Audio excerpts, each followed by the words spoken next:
Welcome back mga ka-ballers. Ayan, ito. Mag-jogging kami at mag-walking ni Joy. Let's go, Joy. Tara. Love. Salamat po sa lahat ng tumangkilik ng Hong Kong Vlogs. Siyempre, nakadalawang medalya ang Philippine Para Bowling Team. On behalf of Philippine Para Bowling Team, maraming salamat po sa mga nagdasal, sa mga sumuporta. Tara, habang naglalakad.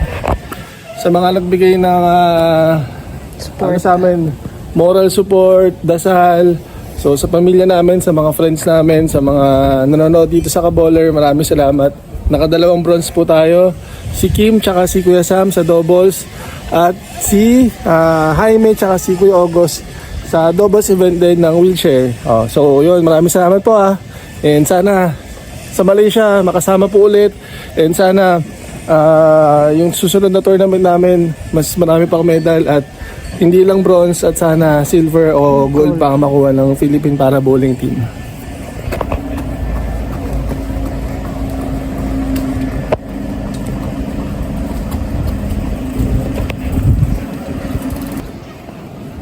Pagkain na naman. Pupunta po kami doon sa isang. Actually, ginagawa na po namin to. Medyo ngayon lang na vlog. Lagi kami pag dumadaan kami dito doon sa kanto, may isawan. Mamakain muna kami. Ito po kami sa isang. Ano pa ba? Ayun. Pusuyan. Pusuyan League namin bukas. Rank. Rank 1 pa rin yata kami. Ewan ko, basta sana magtuloy-tuloy yung magandang record namin sa Wednesday League Pusuyan sa Santa Lucia East Bowling Center. Sa Slet ba? Yan, yung Slet bang nagpapa-tournament dyan sa Pusuyan League namin. Maraming salamat po dahil kami mga PPTBA, Philippine Para 10 Pin Bowling Association, ay welcome kami sa inyo. And basta kami, we will continue to inspire and motivate sa mga nakakapanood sa amin na kahit mga PWD kami, ay maganda yung performance namin sa tournament na yan sa Wednesday night Pusuyan League. Yan na po. Temptation.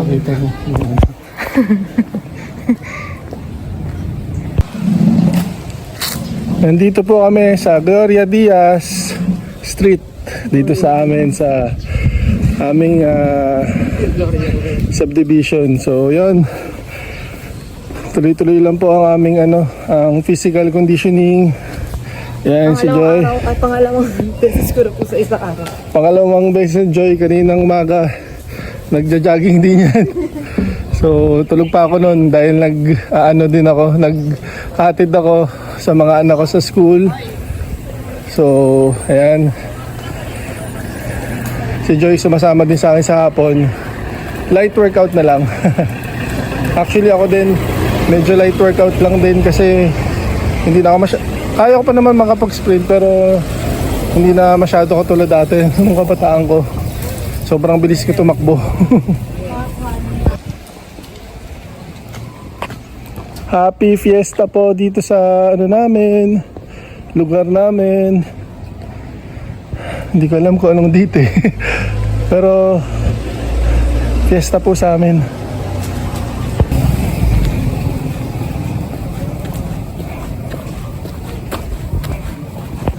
Mag-jogging tayo dun sa dead end.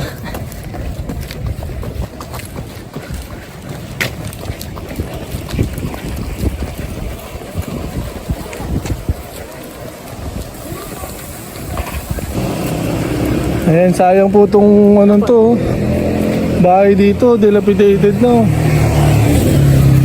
Ang laki-laki pero ayan, hindi ko naman siguro maano yung privacy nila kasi wala namang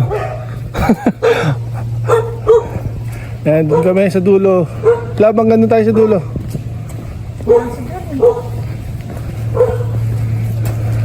Masarap po kasi dito, mag-jogging dito sa amin. Pag mga between 5 to 6 or 5 onwards, talaga, mahangin, wag lang uulan. Dulo na po to ang Ang tumbok po nito, ano na po, dun sa Molino Road na sa Bacoor. Yan. So, dulo na po to. Ay, so, meron pang ano, ano dito. Habulin natin si Joy. Oh, malalalag yung phone ko, malalaglag. Bilis. Uy, uy, uy. Stop. Tingnan lang. Okay na. Ayan, tapos na po kami. Thank you po. De, joke lang. Wala So, pa. makaka 10 minutes pa lang kami. Pagod na kami. Pero ito, yung fresh air talaga dito. Tsaka yung, yung syempre, yung nakakalanghap ng fresh air nga. At the same time, importante ito para sa cardio sa mga edad. Lalo na ako, I'm 40 na. Kailangan talaga, i-encourage yung mga manonood sa akin na gawin niyo rin to. Kahit na ano lang naman, papawis, physical condition lang, body conditioning. Kahit, lang to, diba, walang pawis. Oh. Mararamdaman mo naman sa muscle mo. Kasi Sarap na feeling ko. Feeling ko marami akong kakainin mamayang dinner. Ito si Joy, explain mo yung mga ginagawa mo din. Hindi, kasi ako, Para nag-ano lang ako eh. Nawala siya ng 2 weeks. Nagpo-fasting ako ng 9 to 5. Ay, kumakain ako 9 to 5, tapos fasting ko 5 onwards na 9 a.m. na ulit ako kakain. Tapos nag-workout lang ako pag may time after class. Tapos ngayon, sabi niya, mag-jogging daw ako everyday. Yun na. Nagtatamad din ako sa mga ganito. Pero ngayon ko lang talaga na vlog. Pero tapos na yung mga bowling wala pa yung namin, hindi pa resume yung continuous training namin. So ganito muna. Bukod sa mag-basketball pa rin ako minsan, may court naman malapit dito. Nabangan nyo yung mga basketball vlog ko. Pero yung pang 5-on-5, pinag-iisipan ko pa kung maglalaro ulit ako ng mga 5-on-5 na basketball. Kasi naisip ko na pag naglalaro ako, yung muscle memory talaga, yung pulso ko. Medyo maganda na yung pulso ko sa bowling ngayon Kaya, yun sa mga nag-aabang ng basketball or sa mga magyayaya ng basketball. For now po, pass muna talaga. May liga po kasi siya dapat. May liga sa Sunday Club Shoutout sa inyo, Sunday Club. Nina James sa akin na Randall. Pero for now talaga, focus muna ako sa bowling, sa Pusuyan League. Tapos, si Coach G, meron kami sa sa Festival Mall, yung bowlingan doon na binuksan ulit. Sinara na yun tapos ngayon bagong bukas yata. So, meron kami dyan team grupo.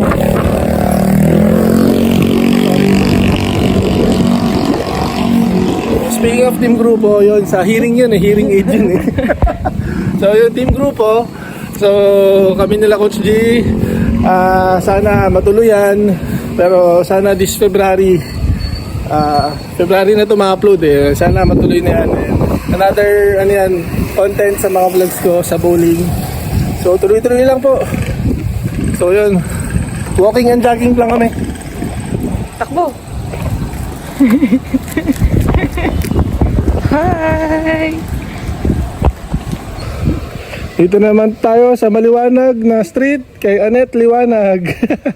So Viva Santo Niño. Ayan, fiesta sa amin dito ng January 18. Yan, nasa Hong Kong ako niyan. Happy fiesta dito sa amin. Yung mga street po kasi dito sa BF, mga dito sa Las Piñas, mga old beauty queens. Kaya yung main road dito si Idol Gloria Diaz, diba? Solid. Meron dito mga Margie Moran, mga Lalaine Bennett, yan. Diba? Kaya yun yung mga street dito sa amin. So yan, susuyurin namin tong Annette Liwanag. Okay.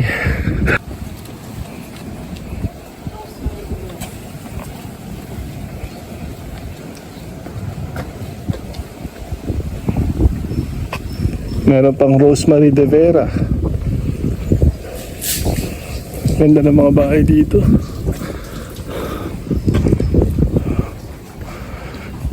Paano ka ba naman hindi gaganahan dito kasi Puro mapuno, mahangin. Ayan, kung naririnig nyo sa background yung mahangin. Ayan. Marami nag-jogging talaga dito. Nag-walking. Si Hero pala, sasama natin next time yung dog namin. Sinasama namin yun eh. Pagod na yung paa niyo. So sa ngayon, ano muna, every other day na lang namin sasama si Hero, yung shipo namin. Madumihan na yung leg yung paa niya. Oh. Ayan, mga bahay dito. Ito, sayang na naman to. Ay, hindi pala dilapidated to. Diba? Ayan. So yun, habang nag-ano kami jogging at nag-walking, mag-ano tayo, Stretching. stretching. Natunog. Yung leg ko natunog. Wala, kailangan po talaga to eh. Kung hindi ko gagawin to, lalaki po lalo yung tiyan ko. Yan, malaki na ang tiyan ko. Lalo na ngayon na nag-decide ako na hindi mo na ako mag-basketball. Yeah.